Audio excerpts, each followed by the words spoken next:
What's up, everybody? It's your boy Kwasman and welcome to my YouTube channel. Now, as I told you yesterday, today we are starting our photography series. So grab some popcorn, have a seat, and let's dive into today's topic. Now, what is it about today? Today it's about the reason why your pictures doesn't look professional, or the reason why your pictures still looks amateur. And I know this is a very huge problem for many of us. It's obvious because there are some things that we don't know. And if we knew this stuff, they could automatically boost the quality of our pictures to a pretty high state. And that's why I'm here today. And today I'm going to give you the 5 reasons why your pictures are still amateur. Now let's start with reason number 1. You don't know about light.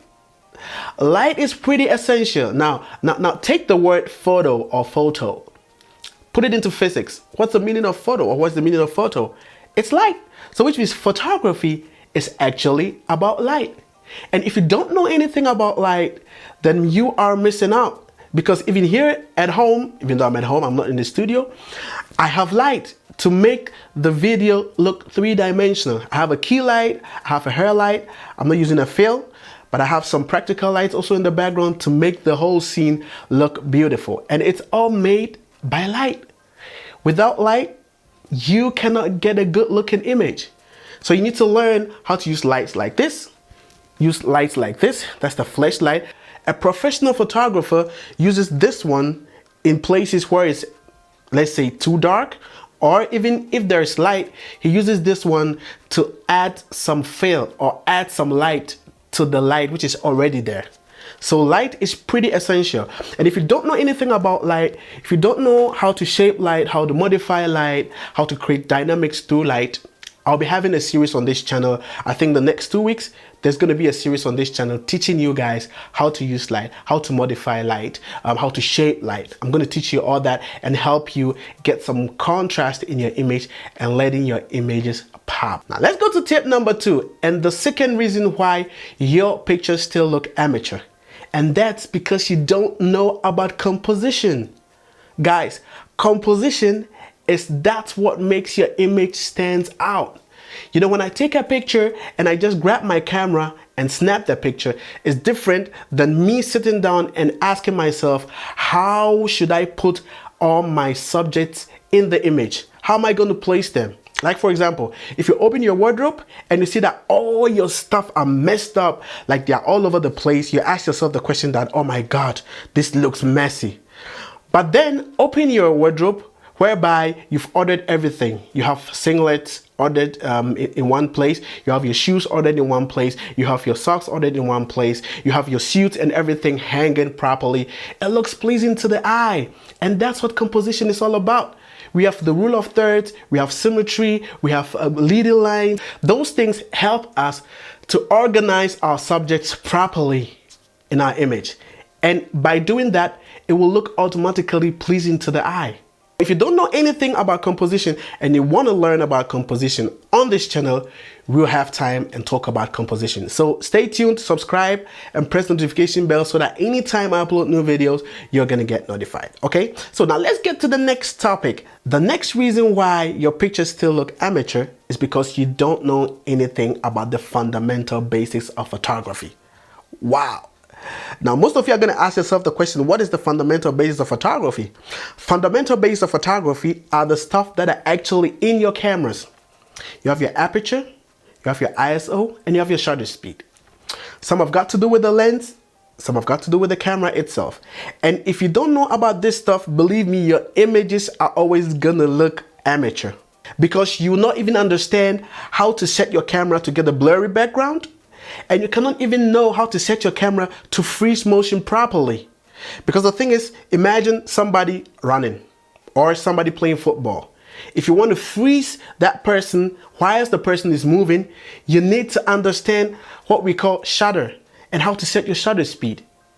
Now, this is going to build some questions in your mind. You're going to ask yourself that, what is this guy talking about? Next week on this channel, we are going to talk about the fundamental basis of photography. Most of you are going to refer it to the exposure triangle. Hope to see you.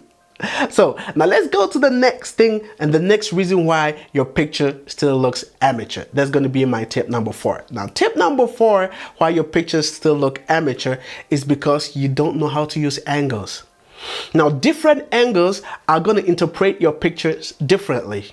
First thing, if I capture somebody from down up, the person looks massive, the person looks dominant. But if I capture somebody from top, the person looks submissive. The person looks smaller than the person talking. Or, for example, if I want to capture an image and the person needs that picture professionally, then I'm not going to capture from down or capture from up, but I'm going to capture frontal. I'm going to be face to face with the person. Because if, like, for example, I apply for a job and they're asking for my survey and I come and bring a picture whereby somebody took the picture from down and I'm standing there like a boss watching into the picture, the person or the recruiter who's going to take me is going to think that I'm a little bit arrogant. So for such pictures, the person needs to capture me face to face. Camera angles are pretty important and it can interpret your picture much better. So if you don't know about angles, also no problem. On this channel, we are definitely going to talk about angles. We're going to talk about when to shoot up down, when to shoot down up, when to shoot from the bird's view, which means with a drone. Or for example, those who shoot food photography, mostly you're definitely going to shoot up down, or product photography, mostly you shoot up down. As I told you guys, on this channel, we are going to have an episode where we're going to talk about angles. I'll be going out with a model and then I'll be showing you the different angles and how they interpret our pictures. The point number 5 and the 5th reason why your picture still looks amateur is because you don't know when to use the right lens. Most of you have one lens and you think that's all. Sometimes I hear some photographers telling me that all I need is a native 50. Native 50 is good. But for example, if it comes to things like real estate. Now real estate is meant to let the place look bigger than it is. So when you're shooting real estate, you need to get a wider lens, because everything in the room needs to be on the picture. A 50mm on a full frame cannot get a room on one picture. So that's the first example. The second example of how to use a lens is, for example, if I'm shooting a portrait. If I'm shooting somebody and I want the person to look just as I see the person, then definitely I'm going to change using a wide angle lens to something like a short telephoto. We have things like 50mm, we have lenses like 50mm lenses, we have lenses like 85 on a full frame. It's equivalent to like a 50 on an APS-C sensor. Now you're going to ask, why is it talking about APS-C and full frame? Those are type of camera sensors. That's going to be another topic for another day. But for today, we are talking about the lenses we can use for which purpose. So that short telephoto is used for portraits and the other lenses are actually used for other purposes. Sometimes you can get something like a 24-70, which is a zoom lens that can allow you to have a wider angle. And then if you want to shoot tight, you can get to 70mm and shoot portraits with it, because 70 to 80 is not that much of a difference. To wrap up everything, the last thing that you guys need to do to get better images or to become professionals is to practice. Practice as much as you can. Any moment that you have, sit down, grab your camera, try some things out, experiment. And also learn from other YouTubers or learn from other photographers. But there's one point that you need to take into consideration. Don't learn to copy, but learn to create. That leaves me to the end of this video. I hope you enjoyed today's series. And for all those who are not yet subscribed, if you enjoyed this series, subscribe so that next week you can join us with the fundamental basics. For all those who are already subscribed, thanks for watching. Have a nice day and see you next week.